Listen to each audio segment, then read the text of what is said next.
Hello दोस्तों, मैं आज क्लास 10th सीबीएसई बोर्ड का ट्रिग्नोमेट्री चैप्टर में एक एक्सरसाइज 8.1 का क्वेश्चन नंबर फर्स्ट सॉल्व करूंगा। उस क्वेश्चन में कहा गया है कि ट्रायंगल ए बी सी जो कि राइट एंगल है एट बी पे, तो हम एक ट्रायंगल बना लेते हैं यहाँ,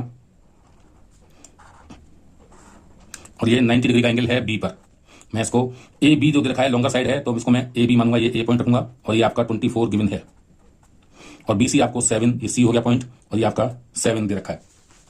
तो उसने पूछा है sign A cos A, sign C cos सी, इनकी वैल्यू पूछिए। अब इसमें क्या होता है, देखिए पहले तो ये आप इसको पाइथागोरस थ्योरम से एसी की वैल्यू फाइंड करिए। तो ये चूंकि हमें पता है कि पाइथागोरस थ्योरम के हिसाब से जो हाइपोटेनियस लॉन्गेस्ट साइड होती है, तो इसका स्क्वायर प्लस इसका स्क्वायर का अंडर रूट करके जो वैल्यू आएगी वो यहाँ आएगी। तो एसी जो आपकी आएगी वो क्या आएगी, ए बी का स्क्वायर और बी सी का स्क्वायर के करेंगे तो हम इसको हल करेंगे तो एसी कितना आ जाएगा, यानी कि 24 का स्क्वायर और 7 का स्क्वायर।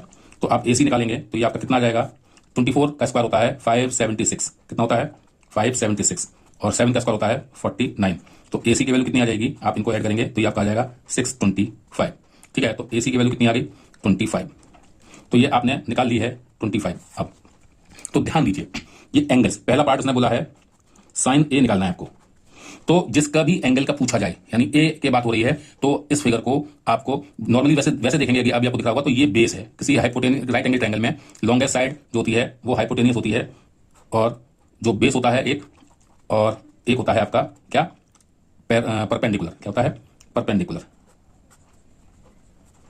परपेंडिकुलर। ठीक है, तो लेकिन ये इस केस में उलट जाएगा, क्योंकि जिस एंगल की बात हो वो उसको हम बेस पे ही रखते हैं, ये कंडीशन होती है। तो यानी आप अगर ए की बात कर रहे हैं, तो अगर ये ए बेस है तो बीसी आपका क्या होगा, बीसी आपका, यानी मैं इस फिगर को अगर रिप्लेस करना चाहूं तो ए के लिए फॉर ए के लिए जो फिगर बनेगी वो बनेगी कुछ इस तरह से।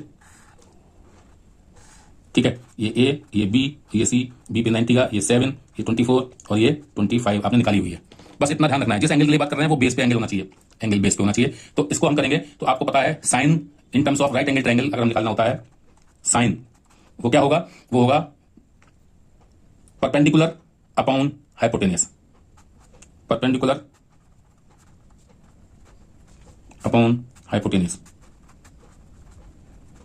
ठीक है, तो आप जब आप इसको सॉल्व करेंगे तो क्या करेंगे, परपेंडिकुलर आपका कितना है 7, हाइपोटेनियस आपका कितना है 25, ये आपका हो गया। अब कॉस ए की बात करेंगे, तो चूंकि एंगल ए की बात कर रहे हैं तो ये सेम आपका फिगर यूज की जाएगी, कॉस ए।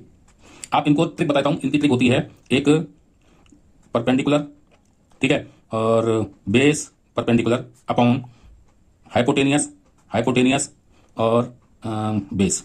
ठीक है, तो ये ध्यान रखना, ये पहला वाला जो होता है ये साइन का होता है, दूसरा वाला जो होता है ये कॉस का होता है, और तीसरा वाला जो होता है वो टेन का होता है। ये आपको ध्यान रखना है। तो कॉस की बात कर रहे हैं तो बेस अपॉन क्या होगा, हाइपोटेनियस। तो बेस कितना है, ये 24 है इस कंडीशन में, तो आपका बेस अपॉन हाइपोटेनियस। तो आपका बेस है कितना इस फिगर में 24, और हाइपोटेनियस कितना है आपका 25। तो इस तरह से आपने ए एंगल का निकाला है। अब सी के लिए निकालेंगे तो सी के लिए आपका एंगल, बेस एंगल सी होना चाहिए, तो ये इस फिगर में है। तो इस तरह से आप इन दोनों को निकाल सकते हैं। आप इसको अपने आप करिएगा और कमेंट में अपने आंसर बताइए, और जो राइट कमेंट होंगे उनको मैं एक हार्ट दूंगा, और अगर नहीं आता है तो आप मुझे कमेंट में लिखिए, मैं आपको दोबारा समझाऊंगा इसका सेकंड पार्ट। ओके, मिलता हूँ नई वीडियो में।